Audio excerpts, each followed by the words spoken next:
할렐루야. 우리 앞뒤 좌우로 사랑하고 축복합니다. 인사 잡나.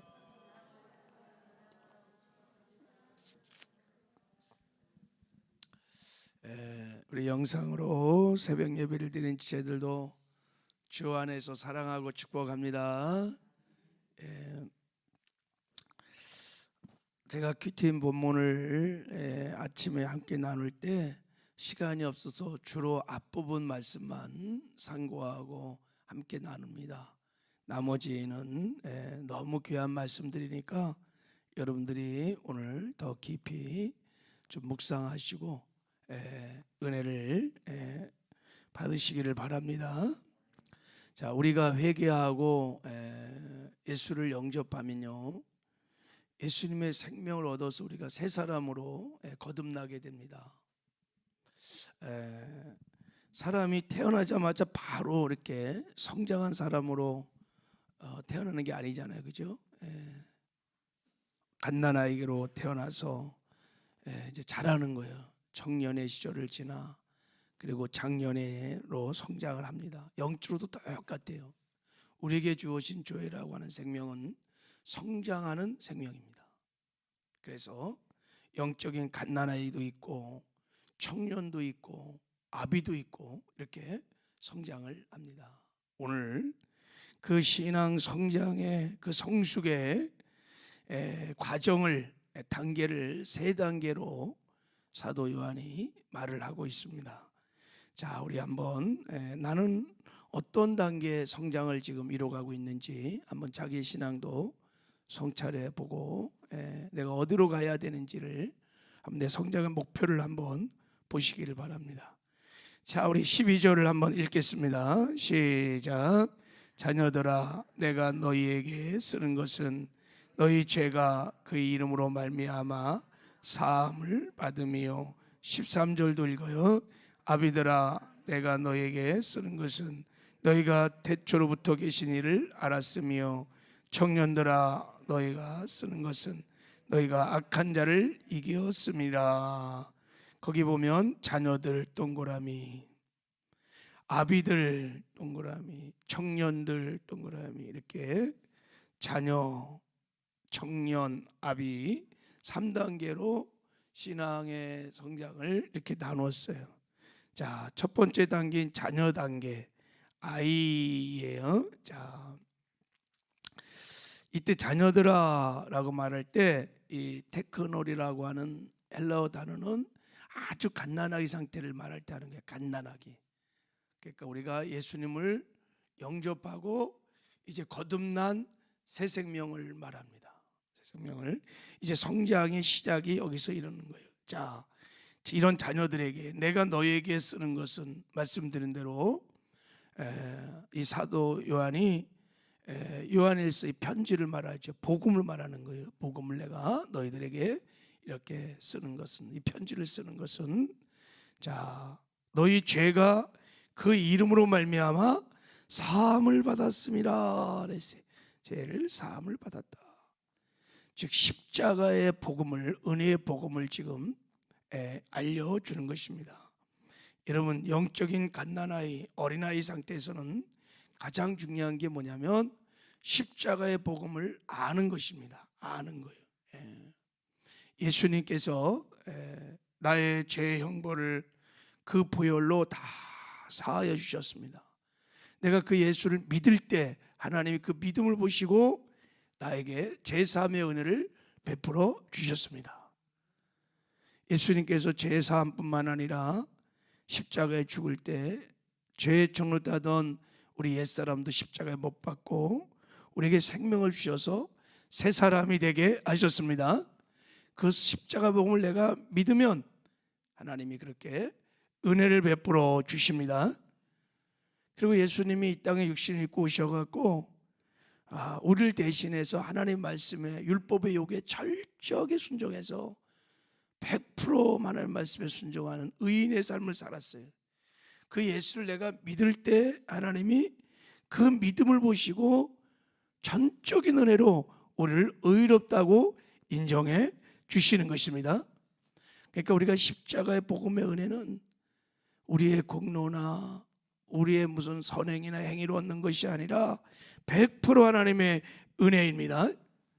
사람이 태어날 때 자기 힘으로 태어난 사람이 아무도 없어요. 어머니의 힘으로 태어나는 거예요. 어머니의 상고를 통해서 태어나는 거예요. 내가 태어날 때 아기가, 갓난아기가, 빚덩이가 뭐를 하는 것이 없어요. 우리가 거듭날 때, 새 사람이 될 때, 이 십자가의 복음으로 거듭날 때 100%다 하나님의 은혜로 되는 줄 믿습니다. 이걸 알아. 이 십자가의 복음을 아는 것이 영적인 아이 단계예요. 우리가 신앙의 성장을 하려면 이 영적인 갓난아이, 거듭난 새 생명의 단계를 반드시 걸쳐야 합니다.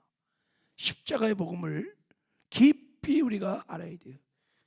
십자가의 하나님 아버지의 사랑과 은혜를 알아야 합니다. 할렐루야. 그래야 신앙이 성장이 시작되는 거예요. 그걸 지금 말하고 있어요. 그래서 자, 거기 14절에 이 아이들이, 자녀들이 너희가 아버지를 알았습니다, 이런 말은 그 십자가를 통해서 베풀어 주셨던 그 하나님 아버지의 사랑과 은혜를 알았다는 거예요. 그래야 신앙 성장이 시작됩니다. 비로소 이런 십자가의 복음을 깊이 아는 은혜가 있기를 바랍니다. 자, 이제 청년의 단계에 들어가는 거예요. 청년의 단계. 자, 13절을 같이 다시 한번 읽어봐요. 시작. 아비들아, 내가 너에게 쓰는 것은 너희가 태초부터 계신 줄을 알았으며, 청년들아, 내가 너에게 쓰는 것은 너희가 악한 자를 이겼습니다. 이제 청년의 단계는 복음을 아는 것을 넘어서 복음을 믿고 복음으로 싸워 이기는 단계예요. 복음으로 싸워 이기는 단계. 너희가 악한 자를 이겼습니다 그랬어요. 이제 신앙이 성장하기 시작하면 나에게 적이 있다는 것을 알기 시작해요. 죄도 적이고 세상도 적이고 마귀와 귀신도 적이고 그 내 육신의 소욕도 적이라는 것을 알게 돼요. 갓 태어났을 때는 몰라요. 이제 점점 자라기 시작하면 내가 싸워야 할 적이 있다는 것을 알게 돼요. 세상도 내가 거듭나기 전에는 뭐 세상과 싸울 필요가 없었어요. 그러나 거듭나는 순간, 내가 하나님의 백성이 되는 순간, 하나님의 백성답게 살려고 하는 순간 세상과 싸워야 된다는 것을 알게 돼요. 내 안에 끊임없이 악한 자, 흉악한 자가 있다는 것을 알게 돼요. 그래서 이제 영적인 싸움이 시작되는 거예요. 이거를 인지하기 시작해. 신앙생활에서 이게 청년의 단계예요. 내가 복음을 알고 믿고 복음으로 싸워서 이기는 삶, 이게 신앙의 청년의 단계에 들어선 것입니다. 한 가지 분명한 것은 우리가 반드시 싸우면 이길 수 있다는 것입니다. 복음으로 싸우면 이길 수 있다는 것을 확신하는 단계가, 그리고 그것을 체험하는 단계가 성령이에요. 그래서 어느 순간에 죄와 싸우되 피 흘릴까지 싸우면 거룩한 삶을 사는 것을 알게 돼요. 경험하기 시작합니다. 내가 말씀을 지켜 행하는 의의 삶을 살고 있다는 것을 경험하기 시작해요. 세상과도 구별된 삶을 살기 시작합니다. 사랑의 삶도 살고 충성된 삶을 살기 시작합니다. 우리가 가진, 여러분, 이 세 사람의 새 생명은 이기는 생명이에요. 하나님의 생명이기 때문에 반드시 싸우면 이길 수 있다는 것을 확신하고, 언제나 청년의 신앙은 싸워요. 죄와 싸우되 피일까지 싸우며, 육신의 소욕과 싸우되 피일까지 싸우며, 그래서 이기는 삶을 살고 있습니다. 이게 청년의 신앙이에요. 그리고 이렇게 지속적인 승리를 우리가 가지려면 알게 돼요. 내 육신의 소욕을 따르는 이 나쁜 습관들을 제거하고 성령의 소욕을 따라 행할 수 있는 좋은 습관을 가져야 한다는 것을 알게 됩니다. 그래야 지속적인 승리를 할 수 있어요. 은혜 받고도요, 딱 나가버리면 옛날 습관을 쫓아 하면 그냥 넘어지는 거예요. 청년의 때는 이것을 알기 시작해요. 그래서 단호한 결단들이 이제 일어납니다. 신앙생활에. 옛날에 우리 김유신 장군 얘기를 들었죠. 김유신 장군이 젊었을 때는 막 술도 먹고 기생집도 가고 방탕하게 살았어요. 그가 어느 순간에 나이가 들고 정신을 차리고 이제 이런 옛 습관을 다 정리하고 했는데 어느 날 말을 타고 가다가 잠깐 조는 순간에 말이 기생집에 갔다는 거예요. 습관을 쫓아 기생집에 간 거예요. 그때 김신 장군이 칼을 뽑아갖고 그 명말을 그냥 단칼에 죽였다는 거예요. 여러분, 우리가 청년의 단계에서 지속적인 승리를 복음으로 살기 위해서는 이런 결단이 필요해요. 나의 옛 습관을 따라 살아가는 이런 것들 단호하게 잘라버려야 돼요. 제거해야 돼요. 그리고 성령의 소욕을 따라 하는 좋은 습관들을 길러야 돼요. 그러니까 주일이면 철저하게 주일을 성수하는 훈련들이죠.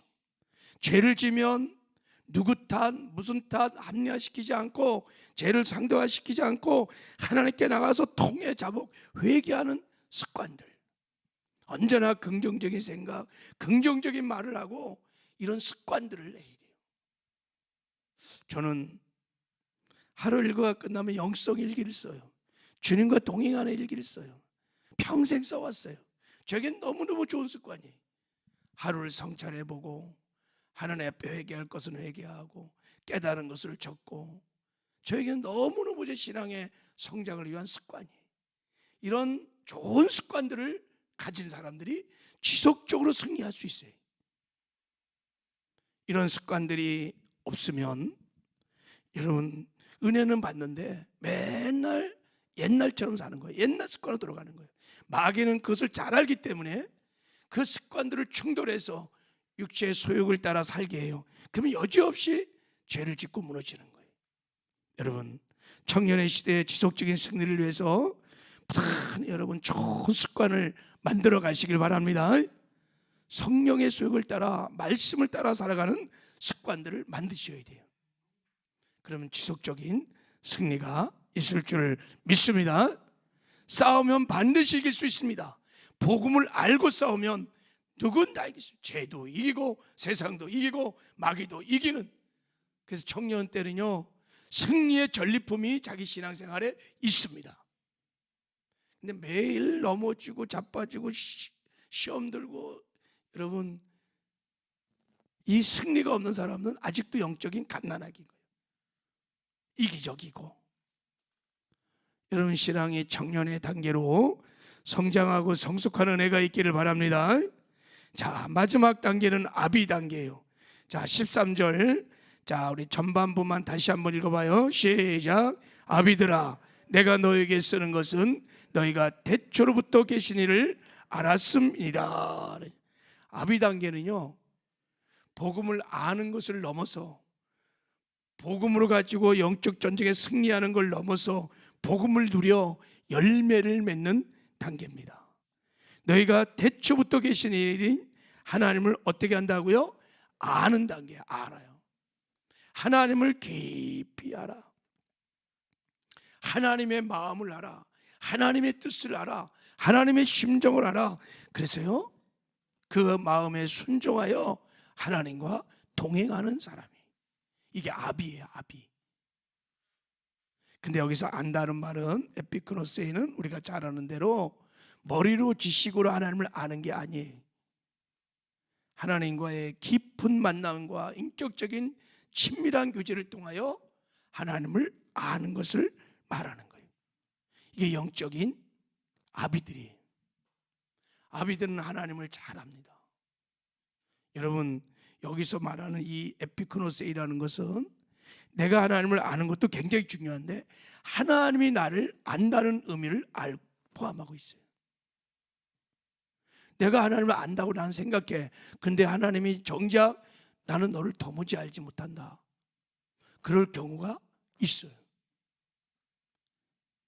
마태복음 7장에서 예수님 말씀하셨어요. 주여 주여는 자 나 천국 갈 거 아니야. 하나님의 뜻대로 가는 자가 천국 간다. 주여 우리가 선지자도 타고 귀신도 쫓아내고 건동되겠습니다. 그때 예수님께서 도무지 내가 너희들을 알지 못한다는 거예요.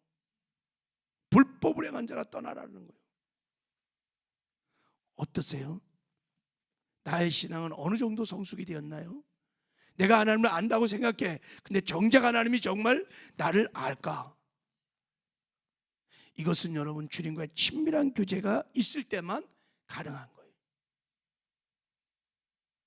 내가 청와대 가서 내가 문재인 대통령을 압니다, 나를 청와대 보내달라고 아무리 외쳐도 문재인 대통령이 내가 저 사람을 정말 압니다, 그러면 내가 들어갈 수 있는 거예요. 하나님이 내가 너를 아노라, 그럴 때 우리도 천국에 들어갈 수 있고, 이런 말이에요. 이게 아비의 단계예요. 그래서 이 아비들은요, 하나님을 잘 알아. 하나님의 깊은 마음을 알아. 하나님의 깊은 사정을 알아서 늘 자기의 뜻을 내려놓고, 내 마음을 내려놓고 하나님의 뜻대로, 하나님 마음대로 순종하면서 하나님과 동행하는 삶을 사는 것입니다. 그래서 누가 이 아비들을 보면요, 당신을 보면 예수를 보는 것 같소, 이렇게 말합니다. 예수의 향기가 드러납니다.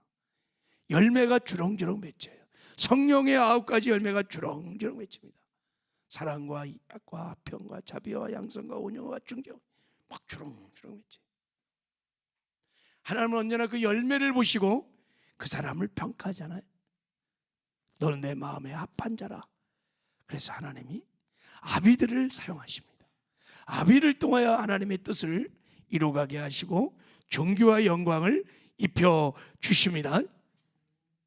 근데 오늘 본문에 보면 이 아비들이 단순히 하나님 아버지를 아는 단계를 넘어서 태초로부터 계신 이를 안다는 거예요. 여러분, 우리 증조할아버지, 고조할아버지 이런 거 모르는 사람 태반이에요. 100년 전 일, 1000년 전 일 전문가 아니면요, 역사학도 잘 몰라요. 그런데 태초에 계신 이를 아비들은 안다는 거예요. 어떻게 합니까? 하나님을 어떻게 알아요? 여러분, 우리가 죄와 싸우되 피 흘리까지 싸우며 거룩한 삶을 살아서 아비들은 거룩의 옷을 입고요, 그 은혜의 임재 영광 안에 깊이 들어가요. 깊이 들어가요. 그러니까 하나님 임재 안에 거하는 게 정도가 다 달라. 어떤 사람은 성전 뜰에 머무르고, 이게 갓난아이들. 어떤 사람은 성소 안에 들어가요. 청년의 신앙이에요. 하나님 임재 셰카이나 영광이 있는 깊은 지성소, 은밀한 곳에 아비들은 들어가요. 하나님과 깊이 교제하면서 하나님을 아는 거예요. 여러분, 성경에 아비들이 많이 있어요. 모세, 하나님을 아는 자였습니다. 그러니까 얼굴과 얼굴을 구약시대인데도 대면하면서 하나님과 교제했다 그러잖아요. 그래서 모세가요, 하나님의 천지창조를 다 알았어요. 엄청난 계시를 알았어요. 그래서 모세 오경을 썼어요. 모세가요, 그렇게 하나님을 알았어요. 아브라함, 하나님의 마음을 정말 알았던 사람이 도무지 인간으로서는 순종할 수 없는, 그래서 순종을 할 수 있었던 거예요. 독자 아들을 번제물로 드릴 때도 번제물로 드릴 수 있는 순종이 나왔던 것은 아브라함이 하나님을 아는 사람이, 하나님의 마음을 아는 사람이, 그러니까 그런 순종이 나오는 거예요. 청년의 단계에서 갓난아기에 서 이런 순종은 있을 수가 없어요. 흉내도 못 내요. 아비들의 순종이에요. 아비들은요, 하나님의 마음을 깊이 알기 때문에 생명을 걸고 순종합니다. 누가 뭐라고 그래서 이렇공 저렇공 상급을 주기 때문에 의무감 때문에 그렇게 하지 않아요. 하나님 마음을 따라서 순종해요. 교회도요, 아비들이 있으면요, 교회가 다 조용하고 평안하고, 다 아비들이 많으면요, 다 기꺼이 대가를 지불하고 권리를 포기하고 희생하고 순종합니다. 진정한 부흥이 일어나기 시작해요. 아비들은 하나님의 마음을 따라 움직여요. 누구 눈치 보고 이런 이지 않아요. 우리는 하나님께서, 그래서 우리가 정말 신앙이 성장하고 성숙하기를 원하십니다. 요한 1서에 사도 요한이 우리가 어느 정도 성장할 수 있는지 놀라운 목표를 얘기했어요. 요한일서 3장 2절을 함께 읽고 이제 우리 마치려고 합니다. 한번 3장 2절을 한번 읽어보려면 너무 도전이 되는 말씀이에요. 자, 우리 3장 2절 한번 읽어볼까요? 어느 정도 우리가 성장할 수 있는지. 시작. 사랑하는 자들아, 우리가 지금은 하나님의 자녀라. 장래에 어떻게 될지를 아직 나타나지 아니하였으나 그가 나타나시면 우리가 그와 같은 줄을 아는 것은 그의 참모습 그대로 볼 것이기 때문이라. 그가 나타나시면 우리가 그와 같이 된다는 거예요. 이 그가 누구예요? 예수님. 야, 우리가요 예수님과 같이 될 수 있다는 거예요. 이때 같다는 호모유스라는 헬라어 단어는요, 질은 다르지만 종류는 같은 거예요. 똑같은 것은 아닙니다. 그러나 종류가 같다는, 우리가 하나님처럼 되진 않아요. 그러나 하나님과 같은 종류의 사람이 된다는 거예요. 그래서 요한 웨슬레는요 완전 성화를 믿었습니다. 우리가 예수님처럼 같지는 않지만 예수님 같이 그렇게 그리스도의 장성한 분량까지 성장할 수 있다는 거예요. 하나님, 우리가 신앙이 그렇게 성장하기를 원합니다. 바라기는 여러분, 십자가의 복음을 아는 갓난아기의 단계를 넘어 복음을 알고 믿고 복음으로 살아 싸워서 이기는 승리하는 청년의 신앙을 넘어 하나님을 깊이 아는, 그래서 하나님과 동행하는, 하나님이 원하시는 열매를 맺는 아비의 신앙으로 계속해서 성장해가는 저와 여러분 되기를 주님의 이름으로 축복합니다. 하나님 아버지 감사합니다.